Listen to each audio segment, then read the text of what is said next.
আসসালামু আলাইকুম। অনেকেই খুব আগ্রহ করে একটি জিনিস আমার কাছে জানতে চায়, সেটা হলো যে এই বাড়িটি করতে আমার কেমন খরচ হয়েছে, বাড়িটির নির্মাণশৈলী কেমন, কীভাবে কী করেছি সেই বিষয়টি। তো স্বাভাবিকভাবেই সবারই মনের একটি আকাঙ্ক্ষা থাকে যে একটা স্টেজে এসে একটি সুন্দর বাড়ি করার। এটি একটি মৌলিক চাহিদাও বটে। যদিও আমার এখানে একান্ত থাকার প্রয়োজনে বাড়িটি করা হয়নি। এটা হলো আমার মাঝে মাঝে অবসর যাপনের জন্য বা মাঝে মাঝে এসে বসার জন্য, ফ্যামিলি নিয়ে একটু রিক্রিয়েশনের জন্য এই বাড়িটা করা হয়েছে। তো আপনাদেরকে যা হোক আলোচনায় আসি, সেটা হলো মূল যে এই যে প্লটটি, এটা হলো একটি 10 শতাংশের প্লট। তো 10 শতাংশের এই প্লটের মধ্যে মেইন ঘরটি মোটামুটি 2 শতাংশের মতো জায়গা নিয়েছে। এই 2 শতাংশের মধ্যে মেইন ঘরটি হলো 36 ফিট ইন্টু 13 ফিট, অর্থাৎ 36 ফিট লম্বা আর 13 ফিট চওড়া, সাথে একটি বারান্দা রয়েছে 8 ফুটের। এই তো ঘরটি, এটাকে শুধু ফ্লোর এবং এখান চারদিকে ঘুরিয়ে 1 ফিট সেটা পাকা করা আছে। মূলত এখানে কাঠের খুঁটি দেওয়া হয়নি, এখানে সিমেন্টের যে রেডিমেড যে খুঁটিগুলো আছে কংক্রিটের, সেই খুঁটিগুলো দেওয়া হয়েছে।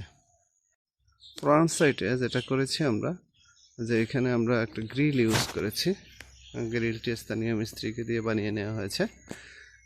আর এখানে চারদিকে টিনের বেড়া, মূলত বারান্দাটি খোলামেলা। আর টপ ও ছাদ যেটা, সেটা অবশ্যই টিনের আপনারা দেখতে পাচ্ছেন, যেটাকে টালি টিন বলে। এই টালি টিনটি সম্ভবত 50 mm, 50 ন্যানোমিটার অথবা সামথিং এরকম কিছু একটা বলে, এটা বাজারে পাওয়া যায়। আর বেড়ার টিনটি 0.34 এরকম থিকনেসের। তো টিনেই সবচেয়ে বেশি খরচ হয়েছে। মোট টিনেই লেগেছে এখানে প্রায় 1,40,000 টাকার মতো। এই টিনের খরচটি অনেকাংশে ডিপেন্ড করে আপনি কীরকম টিন সিলেক্ট করছেন এবং সেই টিনটি আপনার কোন ব্র্যান্ডের তার উপরে। যাই হোক, আমি যদি বলি, মোট এই বাড়িটি করার খরচ হয়েছে আমার 5.5 লক্ষ টাকা। এছাড়াও এই বাড়িটির 5.5 লাখ টাকার একটু বেশি হবে, 6 লাখ টাকার কাছাকাছি। এছাড়া এই বাড়িটিতে আমি সাথে অ্যাটাচড করে একটি যে কিচেন এবং বাথরুম, সেটি করেছি আর কি। তো সব মিলিয়ে আমার এ পর্যন্ত সব মিলিয়ে 7,50,000 টাকার মতো খরচ হয়েছে আর কি।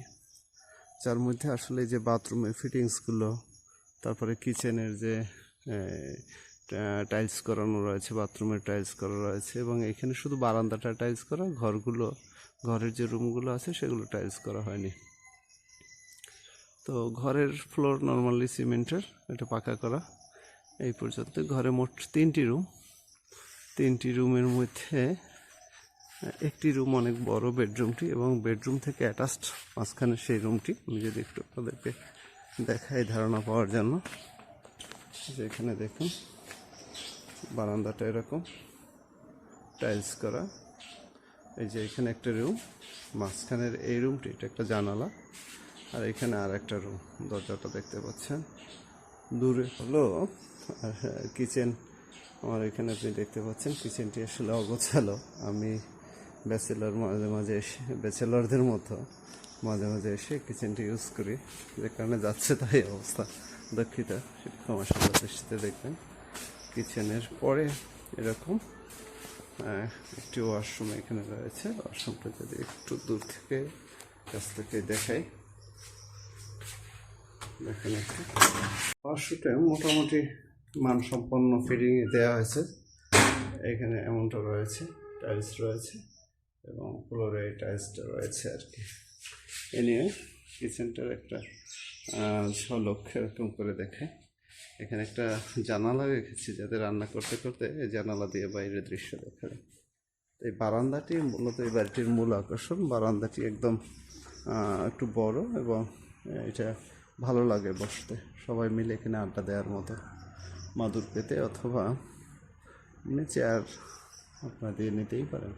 এনিওয়ে, রুমগুলো একটু দেখাই। রুমের ইন্টারনালি এরকম, আমি সব কিছু দেখাচ্ছি না, বললাম যে আসলে একটু অগোছালো এরকম।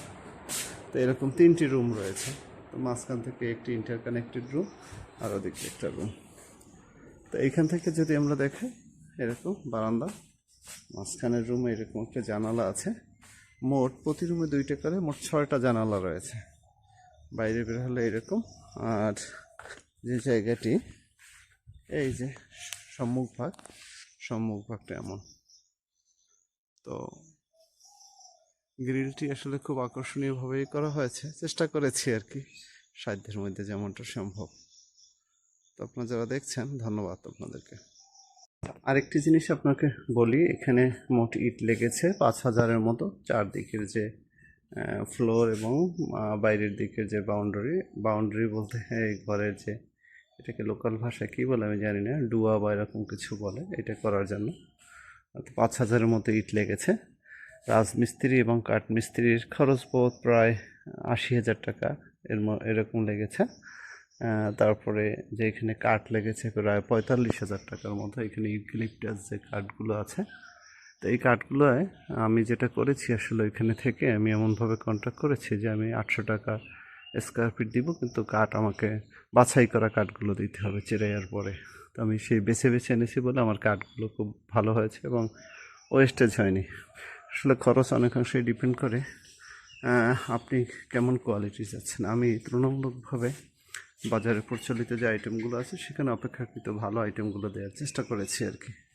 আচ্ছা, ইলেকট্রিক কাজে খরচ হয়েছিল প্রায় 10,000 টাকার মতো বৈদ্যুতিক সংযোগ নেওয়ার জন্য। এছাড়াও 17,000 টাকার মতো খরচ হয়েছিল, কারণ এখানে আমাকে অনেক তার কিনতে হয়েছে পিডিবির সংযোগ নিতে, যে কারণে আমার খরচটা একটু বেশি পড়েছে। আর খরচ করেছে রঙে,